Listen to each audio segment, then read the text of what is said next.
চাওক চুৰি ডাঙৰ বস্তু হোৱা নাই, কিন্তু মোৰ ঘৰৰ ভাতিজাটোৰ চাইকেলখন চুৰি লৈ গ'ল যোৱা 28 তাৰিখে। তাৰমানে এই চাইকেলখন চুৰি কৰিছে, মই চাইকেলখন চুৰত হওক এইটো ডাঙৰ কথা নহয়, কিন্তু চাইকেলখন কিয় চুৰি কৰিছে এইটো জানক। চাইকেলখন চুৰি কৰিছে ড্ৰাগছ আৰু গাঞ্জা খোৱাৰ কাৰণে। আজিকালি আপোনাৰ ভাবি চাওক, সৰু সৰু পোৱালীয়ে 15 to 25 বছৰ লোৱা ড্ৰাগছ আৰু গাঞ্জা খাই চিৰিজ বেজি ল'ব নোৱাৰে, পাগল হৈ যায়।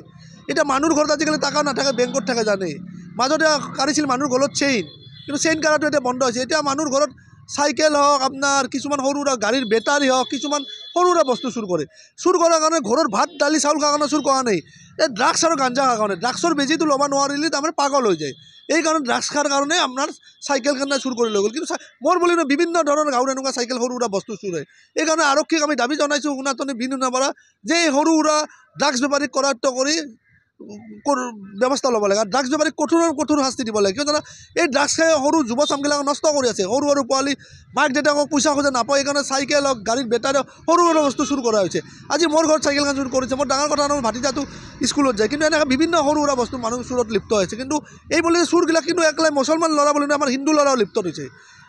মুছলমানৰ আমি জানো মন্দিৰ নামঘৰত কিছুমান টাৰ্গেট লৈছে ডাঙৰ ডাঙৰ বস্তু, কিন্তু আমাৰ সৰু সুৰা যেনে মানুহৰ ঘৰত চাইকেল হওক বেটাৰী হওক আমাৰ হিন্দু ল'ৰা লিপ্ত লৈছে গাঞ্জা আৰু ড্ৰাগছ খোৱাৰ কাৰণে।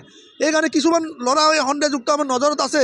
যদি নেক্সট বাৰ এনেকুৱা মোৰ ঘৰত যায় আৰু ৰাতি 9টাৰ পিছত মই হাত ভৰি ভাঙি কিন্তু আৰক্ষীক চমজাই দিম, সুস্থমকে চমজাই নিদিওঁ। কিন্তু তাৰমানে এনেই কয় প্ৰথমতে যে চুৰ কৰবা, যদি দেখি মানুহ হ'লে দেখা পায় অমুক পাইছিলোঁ গুৰিৰ মানুহ অমুকৰ ঘৰ, কিন্তু এনেই সোধে। তাৰমানে এইবিলাক বাহানা, গৈছিল চুৰ কৰবা, যদি ধৰাত পৰে হাতে লুটে, যদি ধৰাত পৰে তো মাল লাগে, যদি ধৰাত নপৰে এই মানুহ কি কয় জানা, অমুকৰ ঘৰটো ক'ত, তমুকৰ ঘৰ ক'ত। এইকাৰণে আৰক্ষীক এটা কঠোৰ হ'ব দিছোঁ ড্ৰাগছটো নিয়ন্ত্ৰণ কৰাৰ কাৰণে।